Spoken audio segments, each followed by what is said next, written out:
शरद पवार आणि अजित पवार यांनी एकत्र यावं असं म्हटलं गेलेलं आहे। रोहित पवार यांच्या आई सुनंदा पवार यांनी हे मोठं वक्तव्य केलेलं आहे।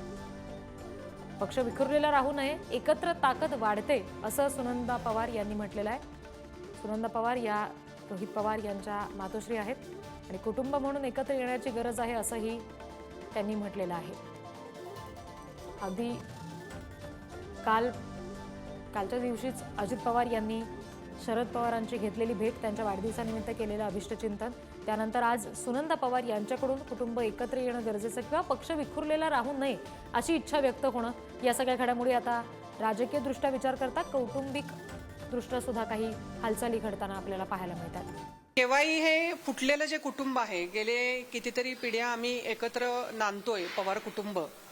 आम्ही सगळ्या सुखदुःखामध्ये, सगळ्या अडचणींमध्ये आम्ही एक जीव होतो आणि अडचणीमध्ये होतो।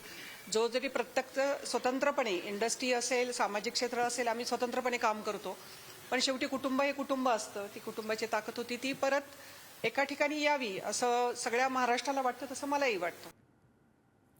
तर पक्ष विखुरलेला राहू नये, एकत्र ताकद वाढते असं सुनंदा पवार यांनी म्हटलंय। सुनंदा पवार या रोहित पवारांच्या मातोश्री आहेत। शरद पवार आणि अजित पवारांनी एकत्र यावं असं त्यांनी म्हटलेलं आहे। रोहित पवार यांच्या आईंचं हे मोठं वक्तव्य म्हणावं लागेल।